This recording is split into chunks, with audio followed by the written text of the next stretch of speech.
Good morning, good morning, good morning. All right. I think that was one of the drivers from the freeway. They were in a hurry, a big hurry coming up to something going on up here today.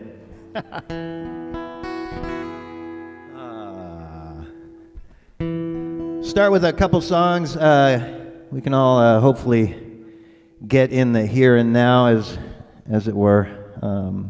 A couple of them that we can sing along with. One is a James Taylor tune that you'll recognize probably when we get to the chorus, I hope. And the second one is one that Louise introduced me to. So.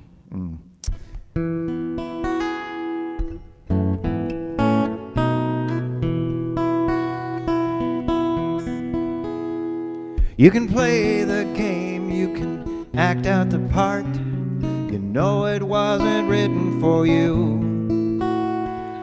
How you plan to stand there with your broken heart, afraid of playing the fool.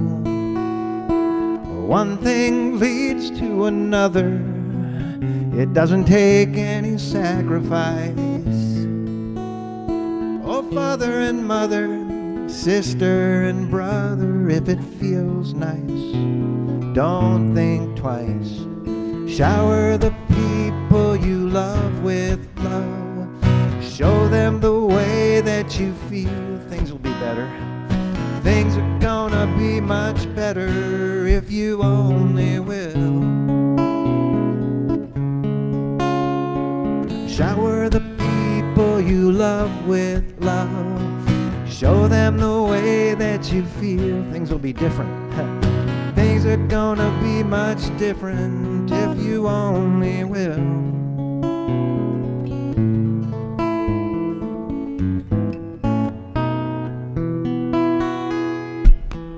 You can run, but you cannot hide. This is widely known. What you plan to do with your foolish pride, all by yourself alone. Won't you show somebody the way that you feel? You feel it beginning to ease. Yes, it's true what they say about the squeaky wheel, always getting the grease. I tell them, shower the people you love with love. Show them the way that you feel. Things are gonna be much better if you only will. Shower the people you love with love. Show them the way that you feel. Things are gonna be much different if you only will.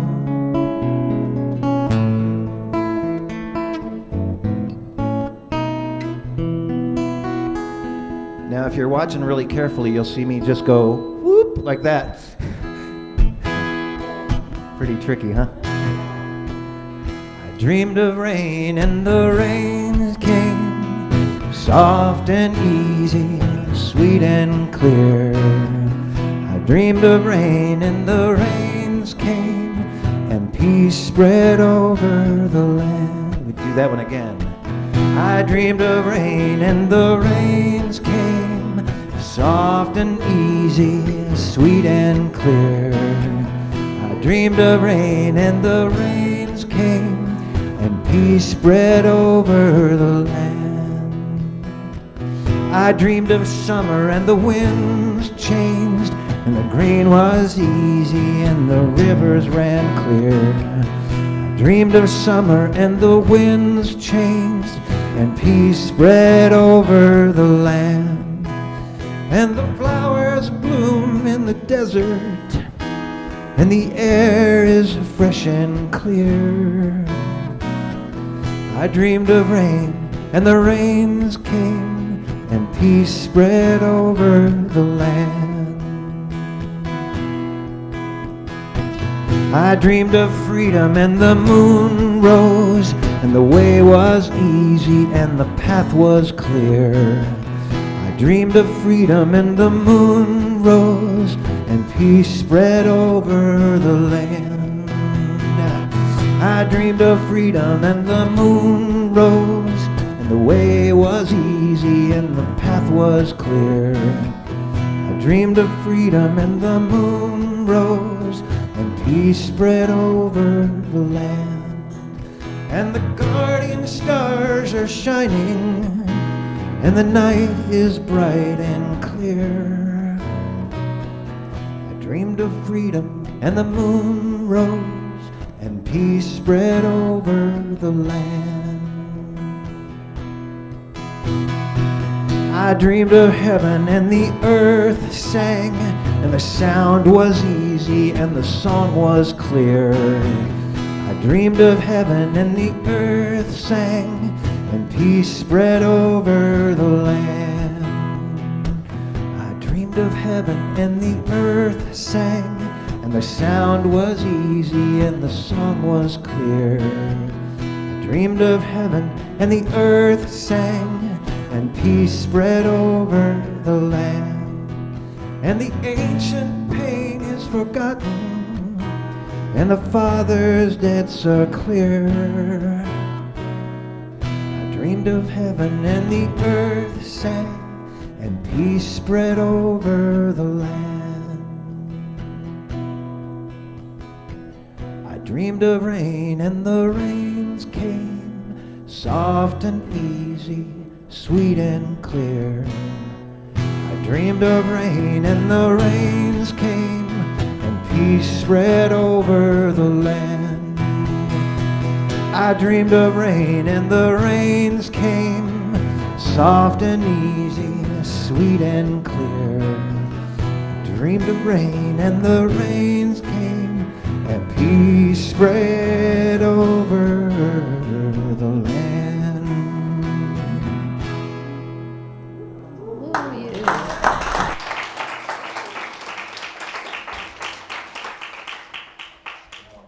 Hi. How great is that?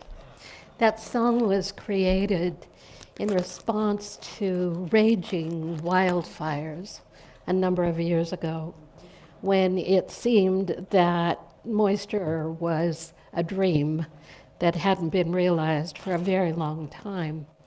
And when they wrote that song, it was a prayer that they sang and spread to others to invoke and invite the renewal of the land through rain. I dreamed of rain and the rains came. So thank you for doing that. You may not know this man. He's new here. His name is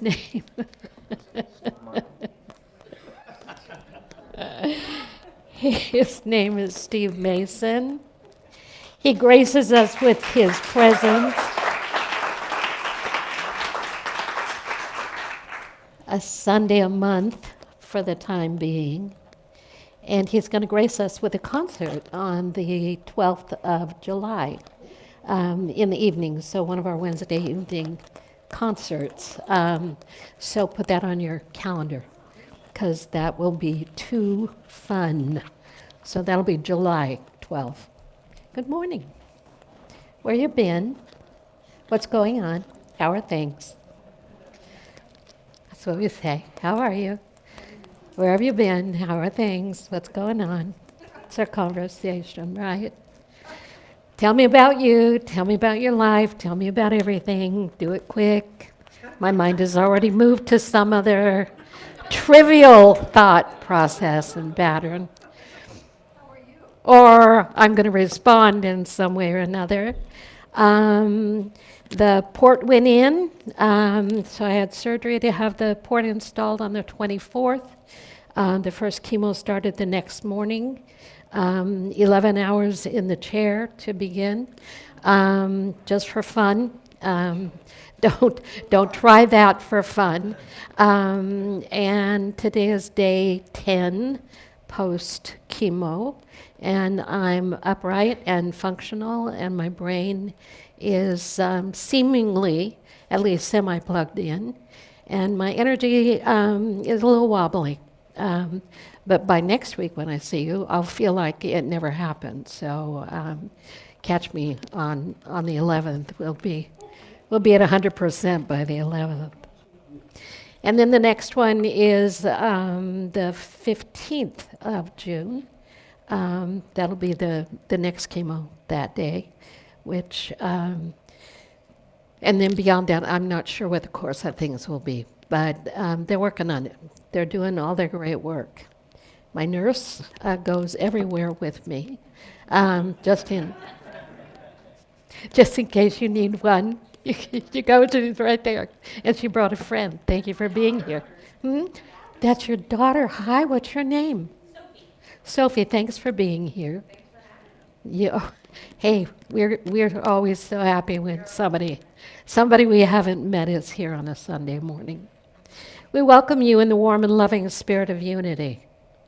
But we actually welcome you in the warm and loving spirit of our recognition of you as the divine being, the ceaseless divine being that you are, and truly have always been, and will be through all of time and eternity. We recognize and warmly greet and bow to the divine beingness of you that is the truth around which this that we call our bodies has settled. But the truth, being radiant, is irrepressible. The life force of our being, the reality of who we truly are, is unstoppable, a force in and through all of life and time. The very essence of God realized in and through the expression, this amazing expression of that which we call me or you or whoever we meet, wherever they might be.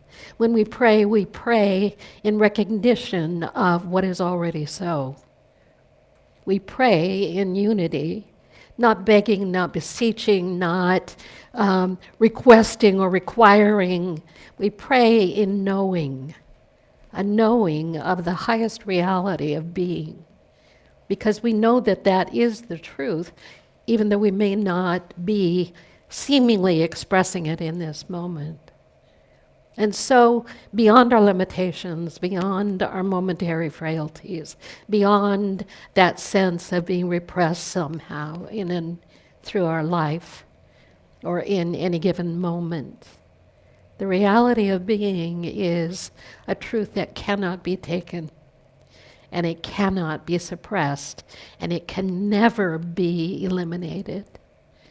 That which you are is here by divine appointment, not just in this building, but in the experience of your life in this moment. By divine appointment, not by accident, not by mistake, but by divine perfection, an order that prevails in and through all of life. And so when we greet you in the warm and loving truth, we greet you in that reality. It may or may not be your best day, but no matter that which you are is greater than all things. And that which is living you in this moment is greater than anything we can imagine. And we say that is good, and that is love. If you're online this morning with us, thank you for being here. We're grateful for your presence. We love to know that you're online. So if you just in the chat thingy, I don't know, the thingy, you know, just say, I'm here, and good morning. We love that when you do that. In unity, we say there's only one presence and one power. One presence, one power, God, the good, omnipotent. One presence, one power, all wisdom, all life, all of that innate, natural movement of life, ever evolving in the midst of each of us. Where is my wisdom? Here, in the midst of my being. Where is not power over, but the power that moves all things forward? Where is that power? But here, in the midst, here, moving through us in each and every moment. One presence, one power, one wisdom, one life. In unity, in unity, we align our minds and our hearts and our beings within the awareness of that one truth. And so it is. Valerie, my dear, Valerie's going to pray our daily word with us this morning. We put her in the back row so she'd have to walk a bit to demonstrate both those perfect knees. Hello? I know. When it works, it works. It's such a blessing. It's such a blessing.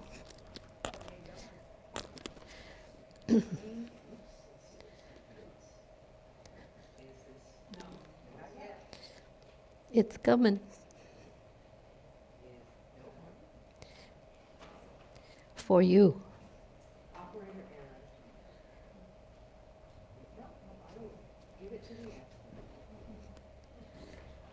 The person who can make it happen.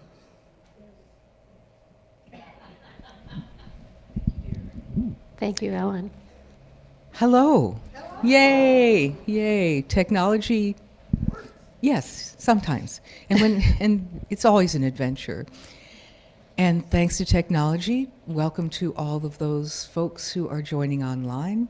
Wonderful to see all the folks who can be here in person.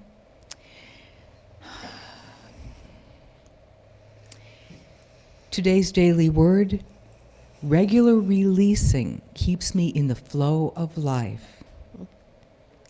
I have been changing as long as I've been alive, and I will continue to evolve as long as I live. I make room for the person I'm becoming through releasing, which is an important part of my spiritual practice.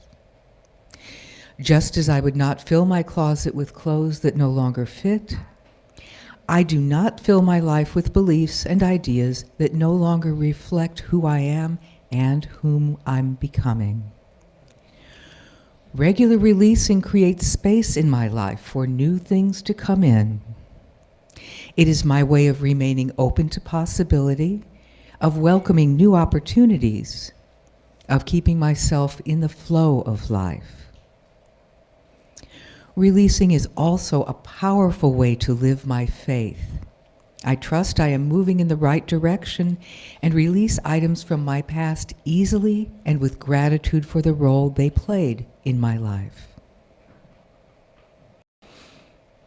Create in me a clean heart, O God, and put a new and right spirit within me. Psalm 51:10. Ooh. Read the affirmation again. Whoop. The affirmation again. Whoop. Okay, phew. The affirmation again. Regular releasing keeps me in the flow of life. Thank you. That's such a good affirmation. Yeah. People are cleaning out things, people are selling things, people are moving, things are happening in people's lives. I talked to somebody and they're doing this thing, and Sheila's here and she got Sam working for her. Well, how great is that? There's movement. Thank you, honey. Movement going on in our lives. Thank you to our Sunday team. Ellen, thank you. Andrew, thank you. I don't know what Jerry's doing this morning. He's just sitting over there. If you're online and you've never been here in the room, you know, we've got people we count on, and when they're not in their place, it's like really disorienting to see you as a congregant and not as the technological transmitting person. Yeah. But Andrew's doing great work. Thank you. Thank you. I love it. You just never know when it's going to be different in your life for one reason or another. If you have a prayer request, please submit it to unitysv.org if you are online, or between Sundays. If you're here on Sunday morning, as you are now, you know where the prayer box is. It's the little brown box on the credenza. Fill out a prayer slip. Our prayer team is mighty, and they are working with you at all times. Nothing too great, nothing too small. We're sending the request to Silent Unity today. Oh, You can put something in the prayer box. Okay. Go to Silent Unity today. okay. So you didn't hear that, but our team prays with your requests for a month, and then they go off to Silent Unity. Today's the day they're going to be mailed to Silent Unity. So if you put a fresh prayer request in, it will go with those requests to Silent Unity today, and that is powerful business. If you want to know about prayer, find out more about Silent Unity. Boy, there's a lot going on. Woohoo, woohoo, woohoo. I'm excited about this. I don't know whether I'll be able to participate fully, but understanding the Enneagram. I'm telling you, the Enneagram changed my life. The most powerful moment of revelation of the dynamics of how I operate happened in the Enneagram study. The first time I met anybody who talked about it was at Crystal Mountain many years ago. And after that, I studied with the couple who presented the Enneagram training at that time. And I want you to know, if you want to know what keeps you stuck or why you continue to repeat particular patterns that have dominated or may not have been visible or invisible, I'm telling you, when it comes clear through that study, and then you go, oh no, I'm not that. Then right away you rush to go, oh no, I'm not a. When Kay Stewart was tested and had hers done, she came up as an 8. Well, it's a long story. However, in the process of that, we had watched exemplar films that demonstrated how these different personality types show up in the world. And an 8 was, and the description was too big, too much, too hard, too long. Now, if you've ever met my wife, you know that there could not be a better description. So I go to her and I say, I'm so sorry. Because, you're an 8. Really? She said, like gloried in it. I was like, whoa, baby. So there were behaviors that I had in my life or ways in which I continued to reproduce actions over and over again that just seemed like that's how it was. But when I saw it, it unlocked that hook. I saw it for what it was, and I was able to recognize that I have run my life. Well, the idea in the Enneagram is it's spiritual study that sets people free from dynamics that limit them in their higher growth and development. So the presenter is Kathleen Tomich. She's a licensed Unity teacher, certified Enneagram teacher. The class will be on Tuesdays from 11 to 12:30, begins on June 6th through July 25. And I'm telling you, it's fertile, June 6th to July 25. And, in person, here in this room. In this very room. Yes. Oh, see, it does me so good to be with you. I love that. You make me happy. Love offerings graciously accepted. In concert, June 14, Ireland and Ward. It's called A Fox and Fossil. If you haven't seen it, Guess who's who? Love offering. Love offering. Bring your friends. Fill the room. Ireland is our beautiful and amazing soloist. And that's June 14. I didn't give you a time. I don't care what time. 7. Wednesdays. Second Wednesday will be. Second Wednesday is Ireland Award. Third Wednesday, Unity Basics. Fourth Wednesday, Joyful Reiki Share with Valerie, if you want to know more about that. Valerie read the Daily Word. And the first Wednesday from 6 to 7:30, Drumming with Lena. And I assume that's being very fun. 6 to 7:30. If you don't have a drum, come anyway. And drums will be provided for you. Okay, so I introduced the idea that May would be Increased Prosperity Month. And I asked Ted for the figures. And we did. We really did, Ted. We really, show me a smile, Ted. Our treasurer there. Our big month in this cycle was actually April, when our love offerings were $7,100. But in May, you stepped up to the plate, and it is $6,900 basically, plus some extras, which brought us to a month with $8,362 income. Yay, yeah, good job. Good job, huh? Our low month of love offerings, not the total, but of love offerings, was down at $4,800. And that just really, if you're going to pay the people who we pay and pay our mortgage payment, that just did not work at all. We came in $2,800 in the hole that month with our expenses. So this month, we're still in the minus a little, so keep up the great work. And thank you for participating in increasing our abundance. It makes a huge difference. Well, I can't even say it makes a huge difference. It is the difference. It is why we can be here and why we can pay this lovely musician.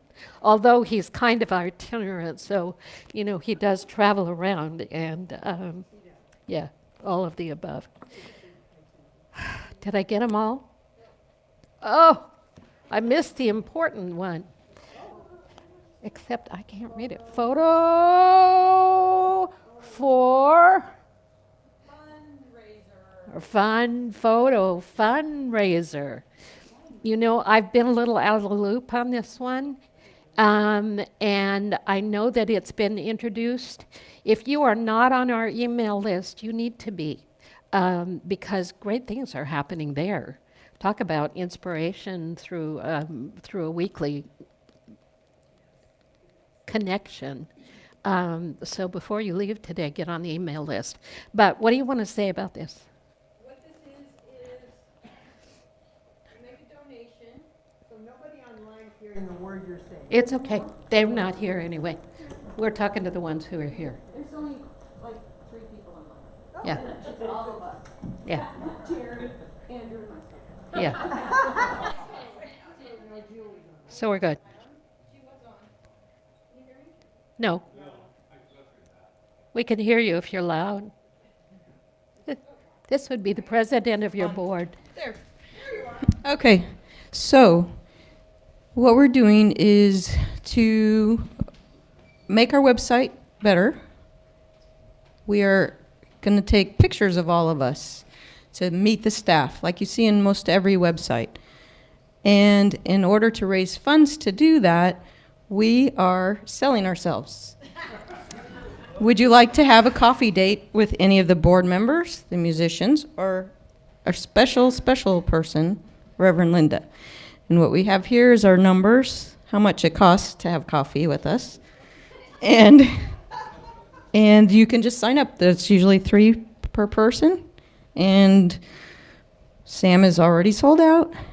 And Ireland has been purchased, one coffee date. Yeah. And I'm going to have coffee with Steve Mason because I already did $20 in testing.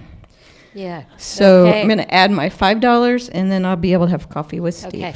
So what you're buying is the photographer who's going to take these pictures for us. So they Exactly. don't look like something that we, you know. And this is slap just a fun together. way for us to raise money to do that. It's great. Thank you so much for doing that. Yep. We're up to stuff. So I'm still available, right? And Leslie is available, and yeah. And she is available always in more ways than we can count. I tell you. But play with the board afterward and put your name up to participate in that process. It will be too fun. All right, I'm done about that. Too much brain power. Oh, they didn't give me a sheet for you this morning. What would you like to report?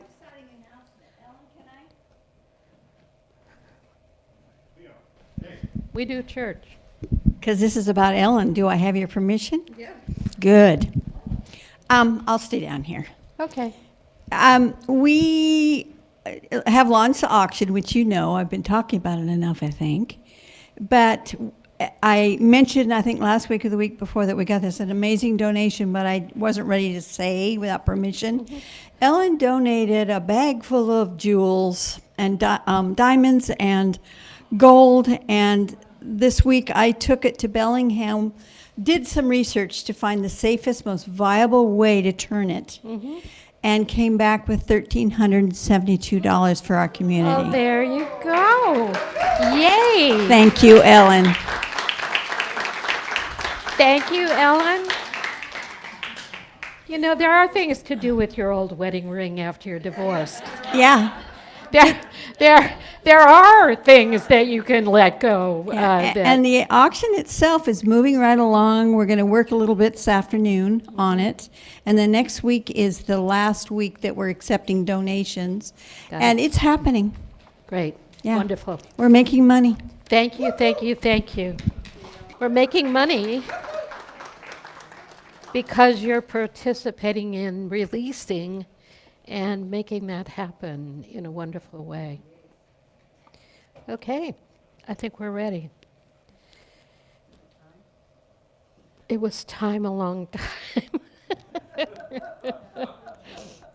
You know, when a ministry gets busy, it's a sign of the vitality and the vibrancy at the core of things.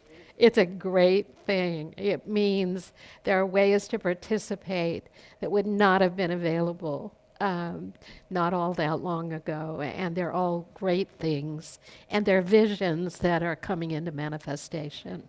So how wonderful is that? This is a piece written by a man named Steve Taylor, not Mason, called "The World is Reborn." The world is reborn every moment, rising out of nothing like a miracle, new, created fresh, unnamed, gleaming with strange beauty. A world without time, untouched by thought, not yet carved or labeled or neutered by concepts and categories, just raw, unfiltered isness. It's only our minds that make the world old, adding on our habits and memories, attaching our stale assumptions until time itself is tired and each day sags with boredom. But in the rebirth of the world, we're reborn too. Every moment is a new beginning, an amnesty from the past, a chance to recreate ourselves, to shake ourselves free of limitations and explore this bright new world. Every moment we are reborn into a bright new world.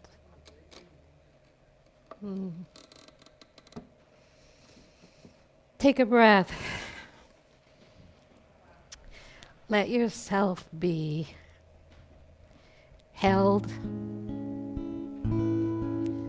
supported, loved.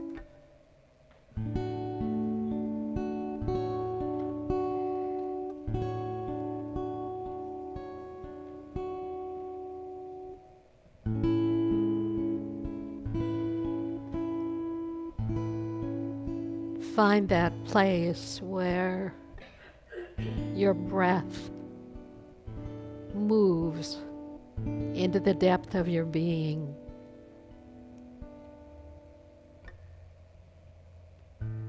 Where is my center, I say?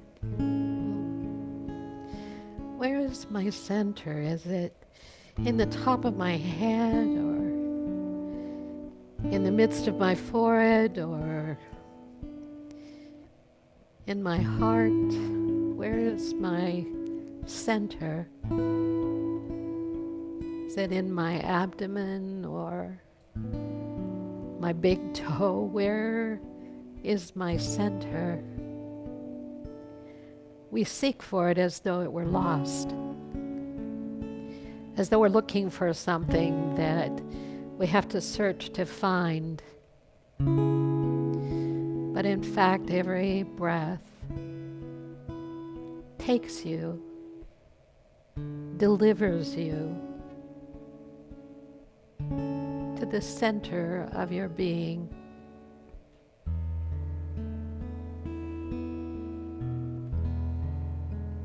And when you breathe,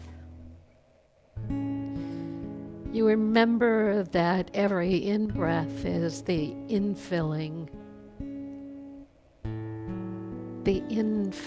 of life itself. And every out-breath is the letting go of restriction and what has been.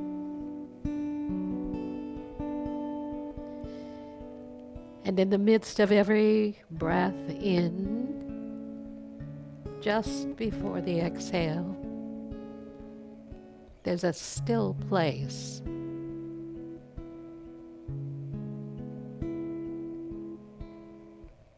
And when we breathe, we begin to observe that there is that point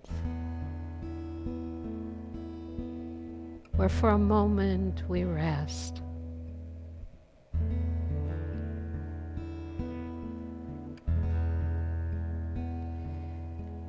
And as we bring our conscious awareness to that still point, it expands.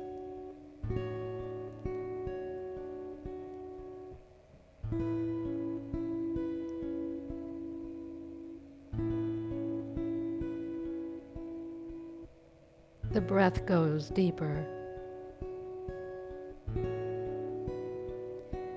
The exhale is more relaxed.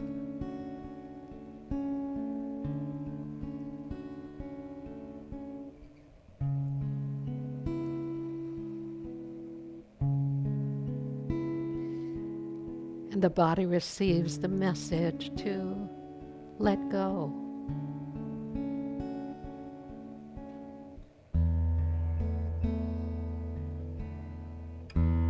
To let go.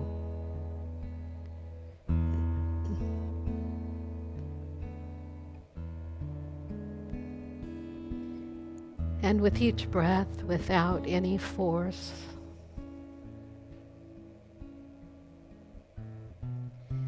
we begin to settle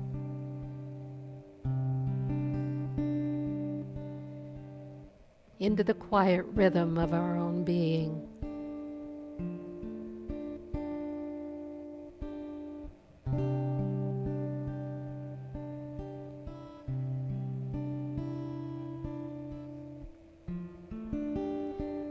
close my eyes, releasing the world.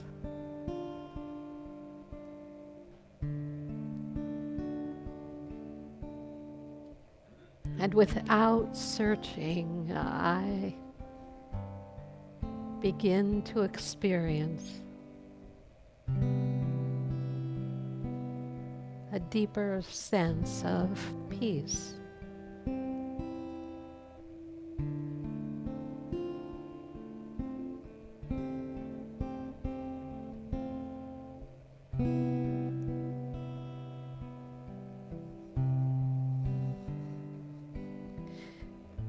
The attention comes and goes. The mind is a continuous passing by of thought.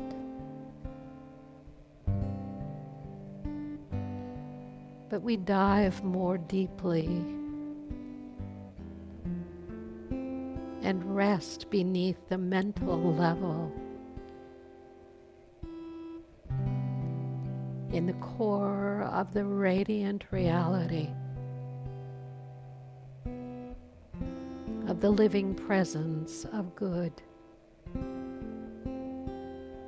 of love, of life.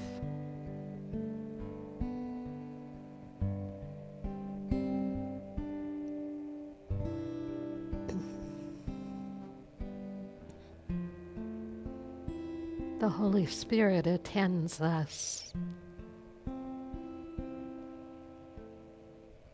The whole Spirit of God infills us.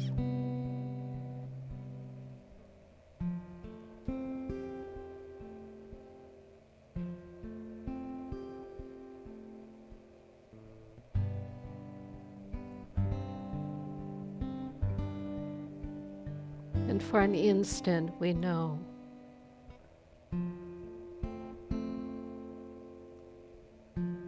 that Spirit's great work is being accomplished in us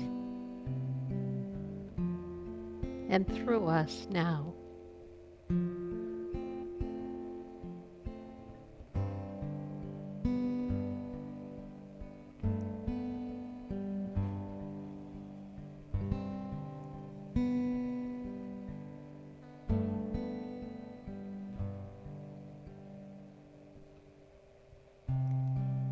Relax.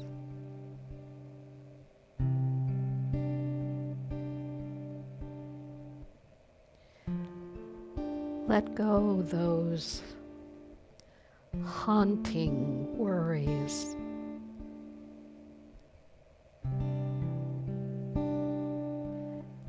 Let Spirit carry them away.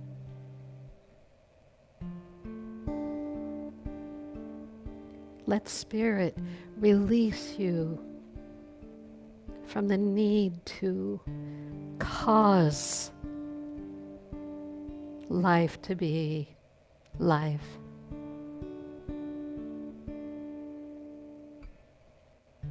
Let go of the need to make it happen.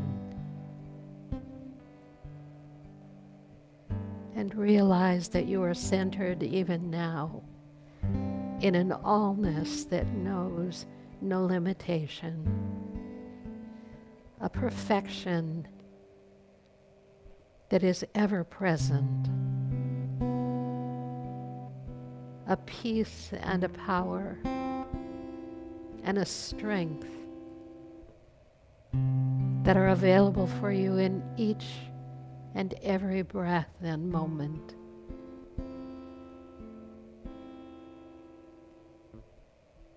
There's no stopping this presence within you.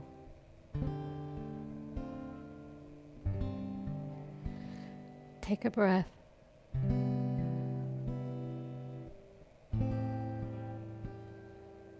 Let your heart open.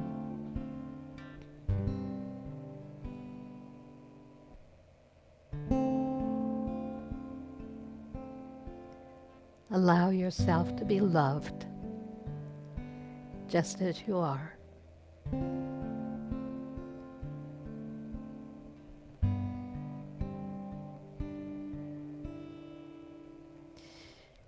And give thanks. Stir up that gift of thanksgiving in you. Every moment we are called by the Spirit within to return to the knowing that we are ever enfolded, ever safe, ever held. We are called by the presence to open our hearts and allow ourselves simply to be loved.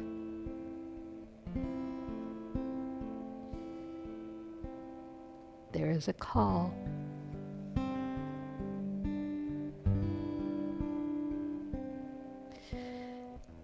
I receive it gratefully and give thanks constantly. And so it is. Amen.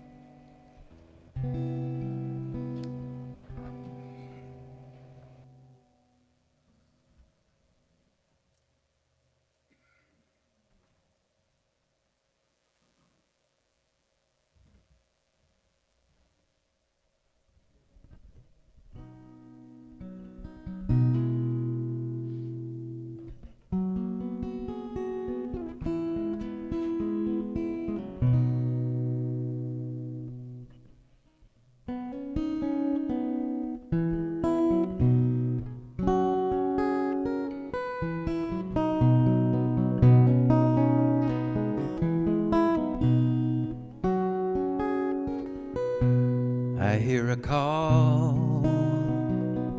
now will I answer?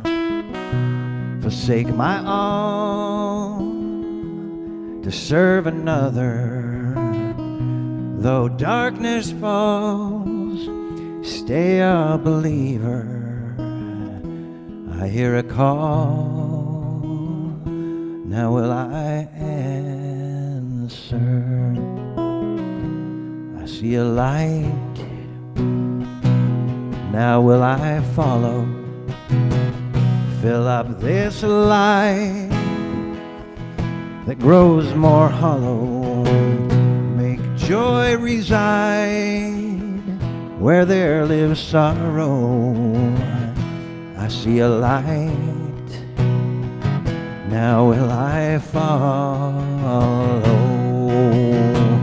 I hear a call from out of nowhere, and from anywhere I go. I hear a call, now will I answer?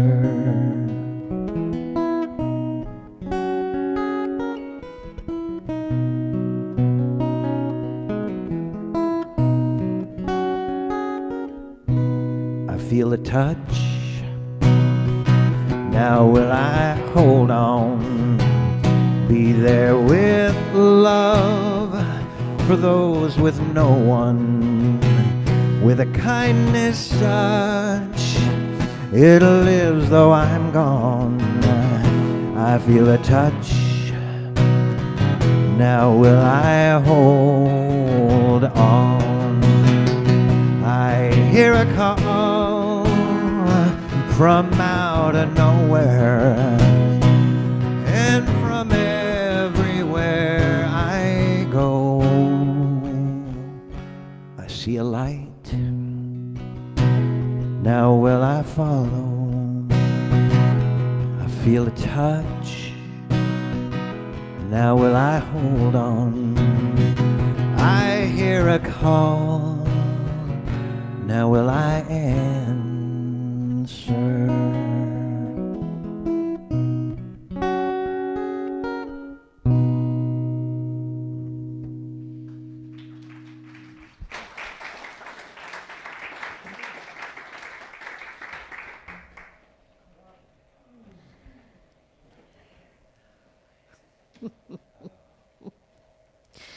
I first heard that song at some sort of Unity Minister retreat. I think we were in Canada, but I'm not sure. It was when I was in Bellevue. And somebody sang that song, and I thought, I'm changed by that song. And so down the road, I've heard it sung by Garnet and Beverly and other friends along the way. So I said to Steve, what about this song? And he gave it to me today. A gift. Okay, it's a deal. It's a deal. Yeah, it's a deal. That presumes that I'll be done at some point in time.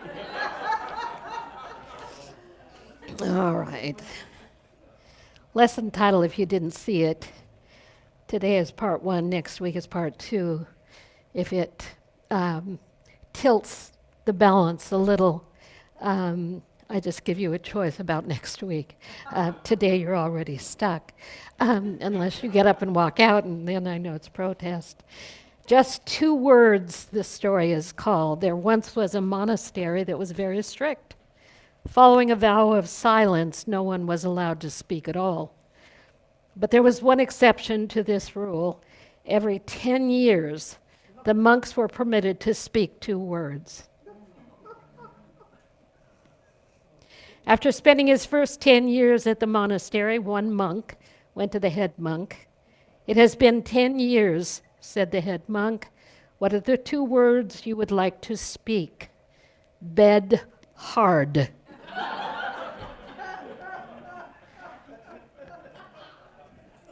"I see," replied the head monk.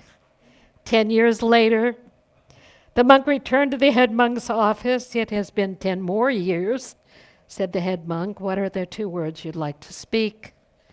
"Food stinks." "I see," replied the head monk. And yet another 10 years passed, and the monk once again met with the head monk, who asked, "What are your 2 words now after these 10 years?" "I quit." "Well, I can see why," replied the head monk. "All you ever do is complain."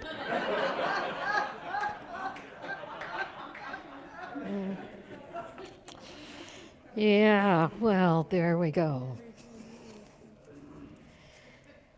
The mother of New Thought is said to be Emma Curtis Hopkins. Emma Curtis Hopkins was a power and a force. And she had been a student of Mary Baker Eddy in the beginnings of Christian Science. And as her own spiritual understanding evolved, apparently she and Mrs. Eddy had some differences of opinion. And she was basically cast out of Christian Science at that point and began the most powerful New Thought work that led to the emergence of all the New Thought work today. Unity as New Thought, called New Thought. So we are a product of the work of Emma Curtis Hopkins. And she was an extraordinary woman. She was a feminist. She believed that women should be standing where I stand today, and did education in a way that had never been available in quite the same way. She believed that we should write books about our experiences because at that point in time there were none. So if we're looking at 1866, around that period of time, we see her work emerging. But it's actually very contemporary when you read it. There are individuals who have done work with her material, and it has a very contemporary feel to it. A couple of weeks ago, or last week, when I was off, one of the things I do when I'm not here on Sunday mornings is visit other churches online. And I was visiting CSL in Seattle with Dr. Kathy Ann Lewis, who is brilliant, may I say. And she's doing her lesson, and she's talking, and she's fun, and she's adorable, and she's really making some great points. And all of a sudden, she comes to this one, and she's talking about Emma Curtis Hopkins, and she said, and the key theme was, don't complain. Stop complaining. One of her primary teachings and truths was stop complaining. You're impeding the flow of the good when your attention is firmly fixed on what doesn't work everywhere all the time, in your own mind, in your own heart, or in your own life, or wherever you find yourself. Praise everything was the panacea. Praise everything. And just to shorten it, if the rest of it, just kind of fades away, this was the prescription, basically. If complaining is the automatic setting that we return to over and over again when things aren't as we would have them be, now you have to ask, is it complaining, or how do you identify that, really? What is complaining, really? But the other side of it was lift immediately your energetic to something that you love. Praise something immediately. If you have an interest in changing a pattern that is inhibiting the free flow of what we call the good, because you can't see them both at the same time. You can't see the good when that dominant, whatever it is the point of your attention and fixation. Why? Because consciousness creates like its own kind. What we hold in mind creates after its own kind, we say. Complaining never resolves anything. Action resolves. Action resolves. Silence resolves. Complaining only says there is an unfixable issue that can only be fixed where? Within my own mind. So Sky was telling the story. They ate at a new place the other day, and she's gluten-free and very, very careful about what she can eat, dairy-free, gluten-free, all of the above, X, Y, Z.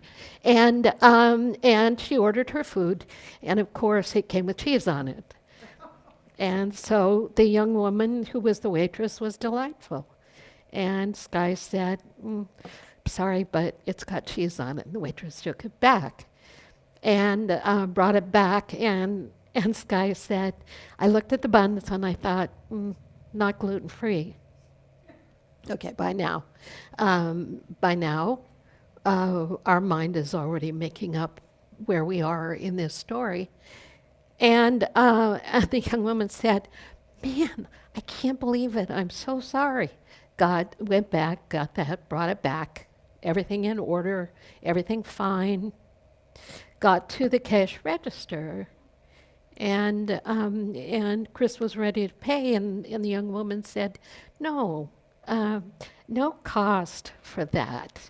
When you have to twice say, this isn't what I ordered, all we can do is say, no, it's on us. Okay.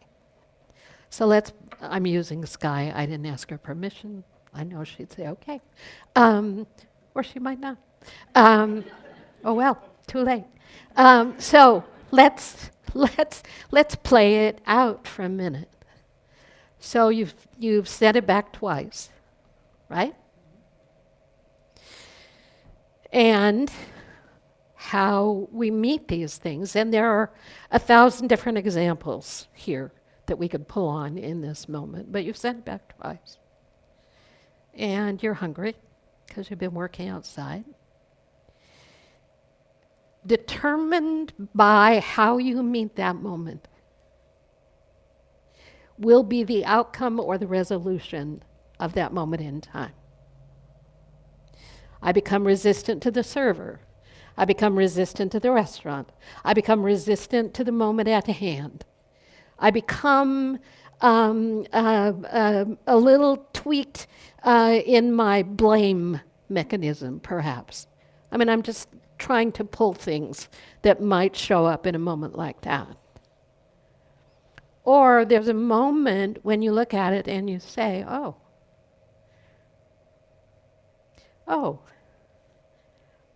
does it matter? Does it matter enough to get twisted about it? Does it really matter? Well, it matters if you've had 20 other things during the day that didn't go the way you wanted them to either, right? It matters when the plate is so full in your own mind of things that seem to be out of order, that when it comes to that instant, we're already wired for a choice point, of an ignition, a point of ignition, whatever that might be.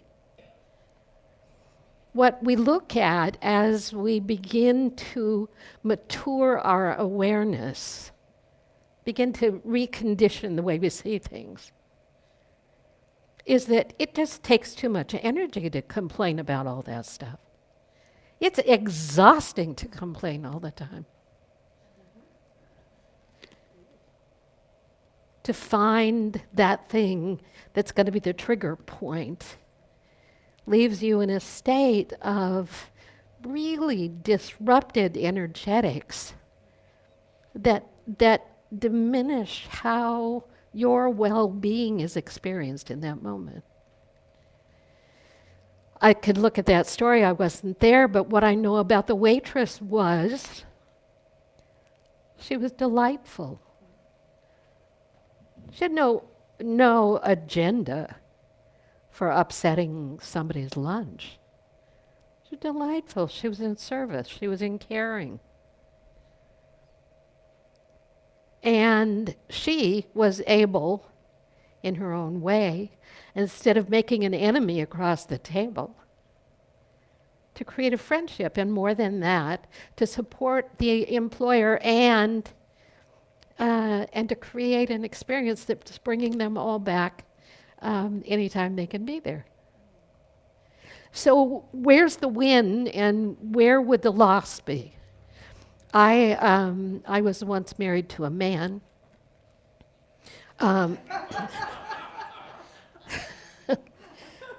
It was a long time ago. But his father was one of the angriest human beings I have ever met in my life. And he wielded that authority and anger in ways that humiliated his family at all times. Going to a restaurant was a nightmare because not only would the staff be humiliated, there wasn't anything they could ever have done that was enough. He never walked away from any opportunity to criticize, to find that thread of something.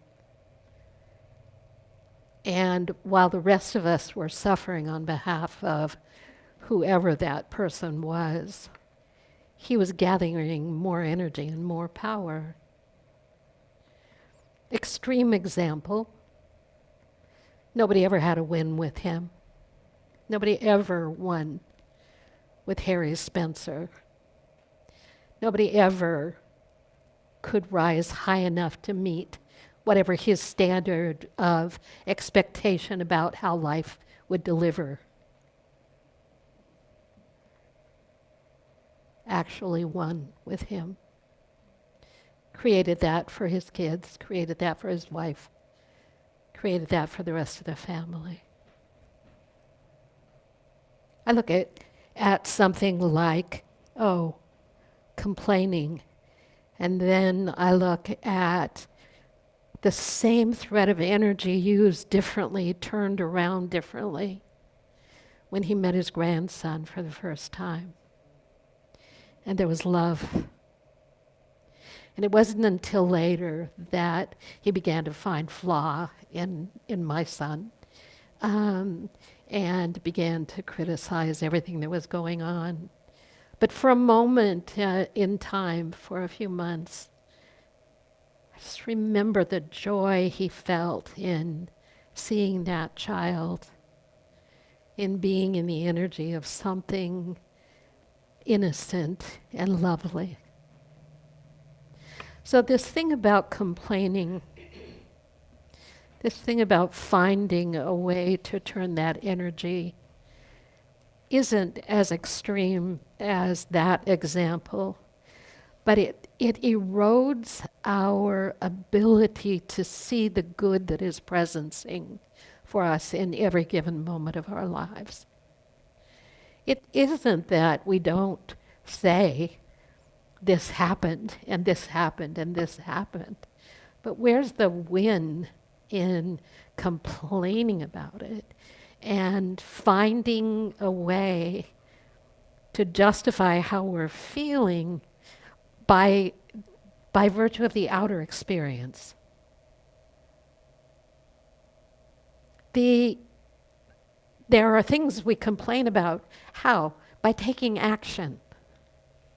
By standing up, by making statements that are clear and can be interpreted with regard to what's going on, that isn't yammering about it. And then there's more. And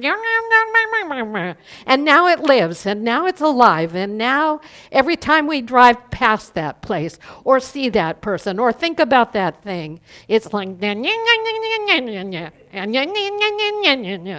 and we find ourselves digging energetic holes that keep us from witnessing the value of the flourishing of divine energy and goodness that is present for us in just that moment in time. Now, I'm going to be honest with you, I didn't have the best week of my life last week. And there were a lot of things to complain about. If that had been my choice. But somewhere along the line in my spiritual training, there has come a dawning of the awareness that I only do harm to myself when I get caught in a stream of blaming projection into whatever else is going on around me. And so it isn't that I'm a martyr, and it isn't that I suppress. It really, and I don't pretend it's not there.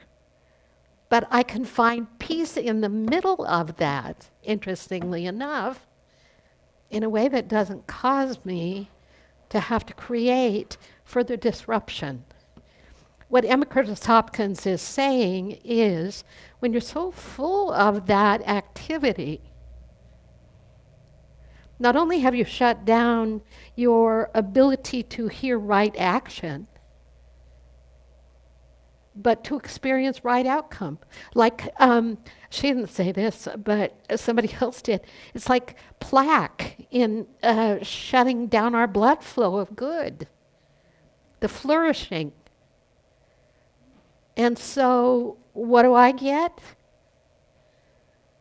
I get the experience of incredible generosity and caring and all these things. And who do I complain to? If I'm going to complain to somebody, I'll use it against Kay.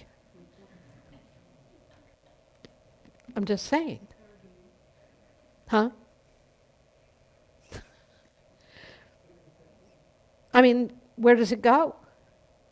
If we can't resolve it here and see through it, it doesn't mean that we're casting off whatever suffering we're going through in that moment. It doesn't mean we're not dealing with the deeper feelings of that.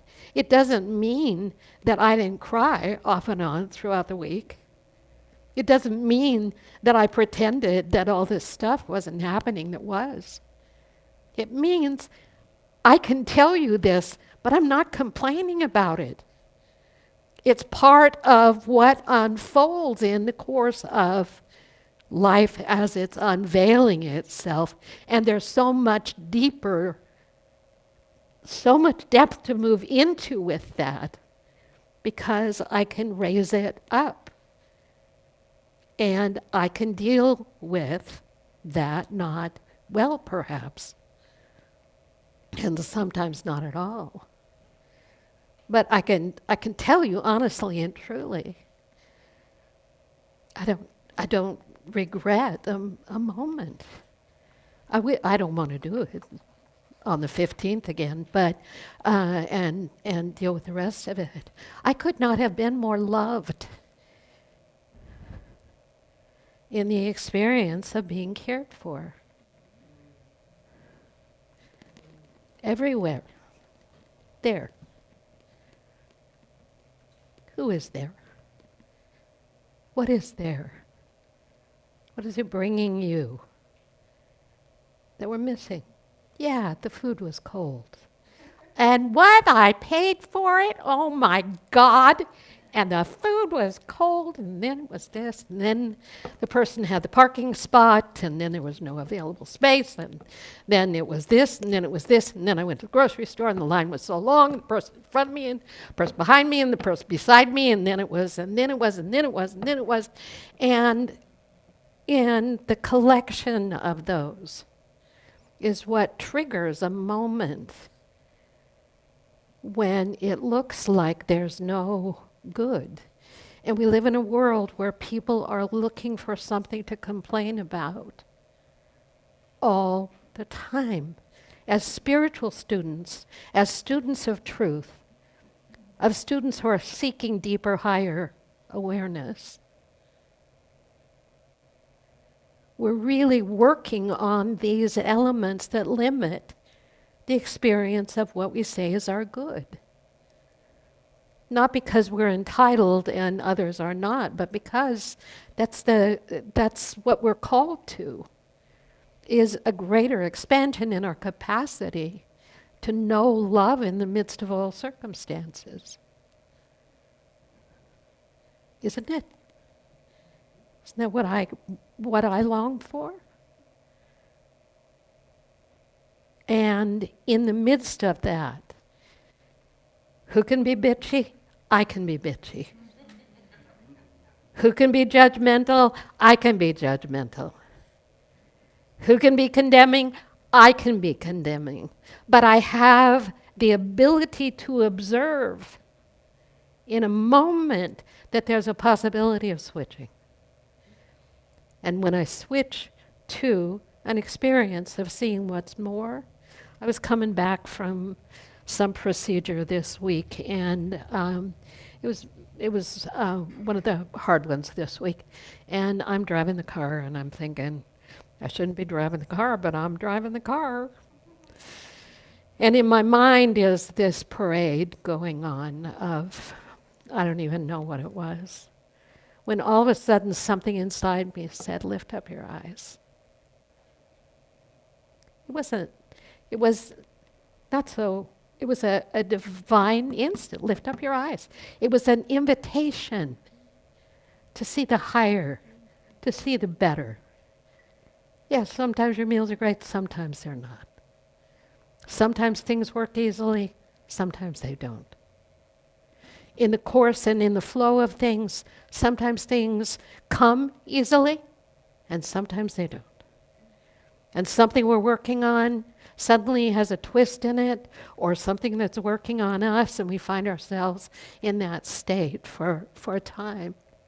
There's always that call. Lift up your eyes. There's more to it than this. The first time Martha Creek said to me, my peace is more important to me than anything. I heard something I had never heard anyone say before. My peace is the most important thing to me. She was talking about a time when in another ministry there was a big challenge going on, and I was really hooked, really hooked, and I couldn't seem to fix it or change it. And I just will never forget her saying to me, honey, just remember this, your peace is the most important thing. And in that moment, the revelation was very clear. I couldn't have peace if I was going to stay in that state of mind. And it wasn't mine to fix, it was God's. And if I could shift my attention over to the power of good and the presence at work in the midst of it all, because it never was mine to do or fix or change, something amazing could happen, might happen. Was it a miracle? It gave me an insight into how I operate that I work from all the time, in every circumstance. My peace is the most important thing to me. Yeah, there's this, and yeah, there's that. And I'm still here. And my peace is the most important thing to me. My God is doing great work. Who am I to get in the way? Who am I to get in the way?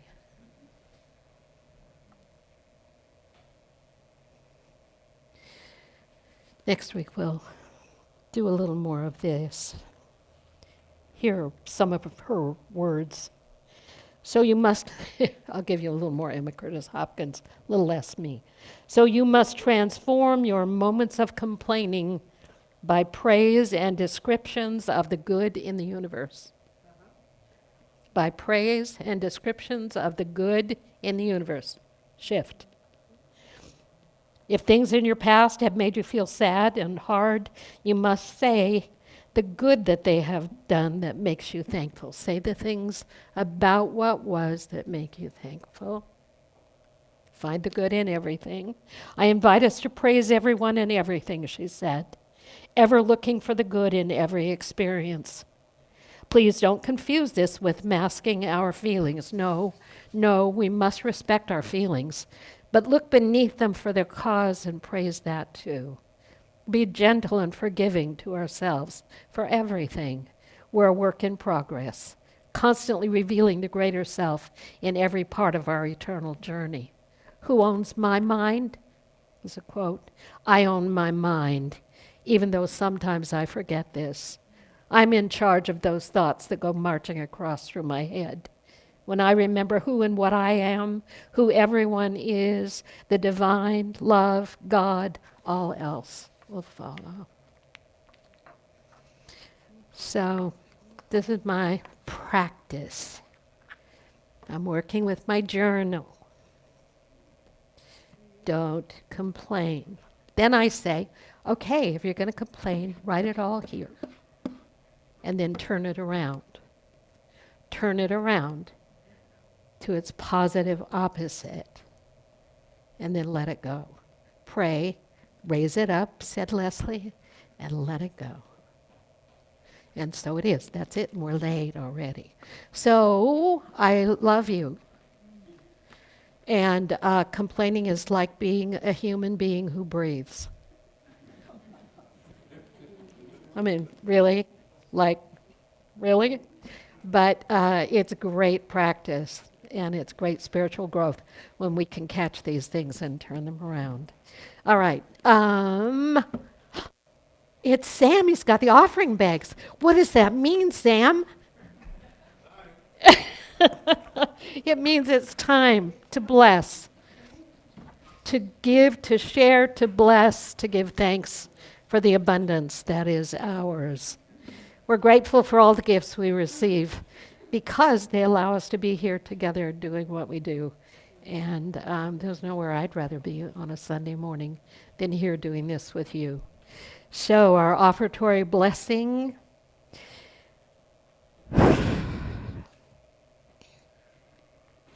I give joyfully and easily, for God is my source, and abundance is my nature. I give joyfully and easily, for God is my source, and abundance is my nature. It's how we're made. Thank you for your blessings.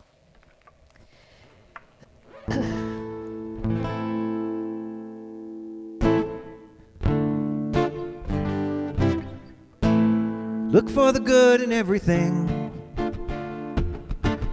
Look for the people who will set your soul free. Always seems impossible until it's done. Look for the good in everyone. People done gone crazy. People done gone mad. People done forgot the superpowers we all have. We were born to love, not hate. We can decide our fate. Look for the good in everyone and celebrate all our mistakes, 'cause there's a silver lining. Still have to find it, find it, find it. Look for the good in everything. Look for the people who will set your soul free. Always seems impossible until it's done. Look for the good in everyone. Everyone needs sunshine. Everyone needs rain. Everyone is carrying around some kind of pain. I see who you are. You're just like me. And I get lost sometimes and I forget. But I keep on trying. I forget the words, that's what happens. When it gets frightening, frightening, oh, oh, oh, oh, oh, look for the good in everything. Look for the people who will set your soul. Always seems impossible until it's done. Look for the good in everyone. Everyone is nature. Everyone is God. Everyone is love and light and vibration. Look for the good. Look for the good. Everyone gets mad sometimes, and maybe they should. Look for the good. Look for the good. Look out for all those heroes in your neighborhood. Look for the good. Look for the good. Life would sure be easier if everybody would. Look for the good in everything. Look for the people who will set your soul free. Always seems impossible until it's done. Look for the good. Look for the good. Look for the good in everyone.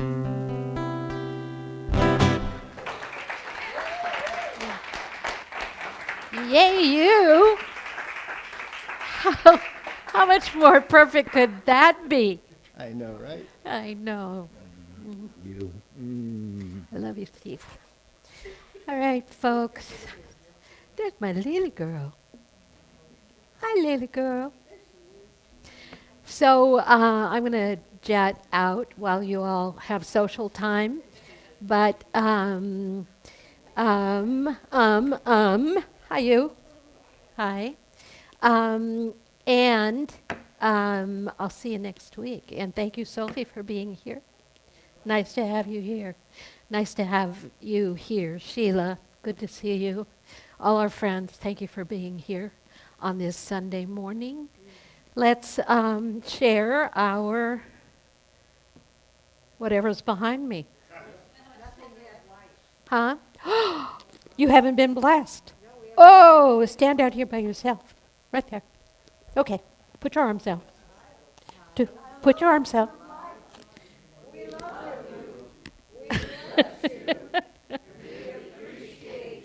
Yeah.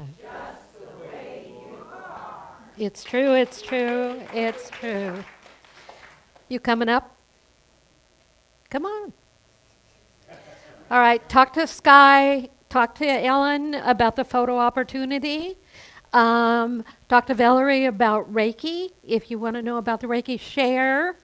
Put the dates on your calendar. Get on the weekly email list. We need you to do that. It will keep you informed of all things plus other wonderful things.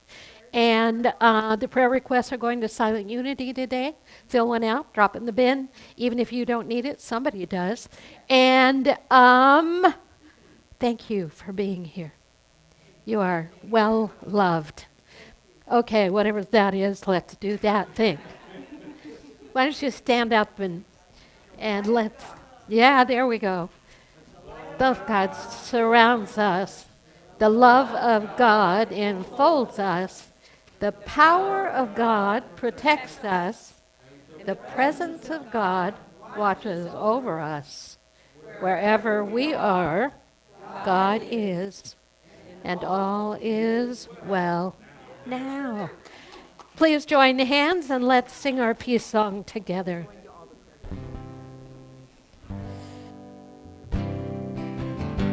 You're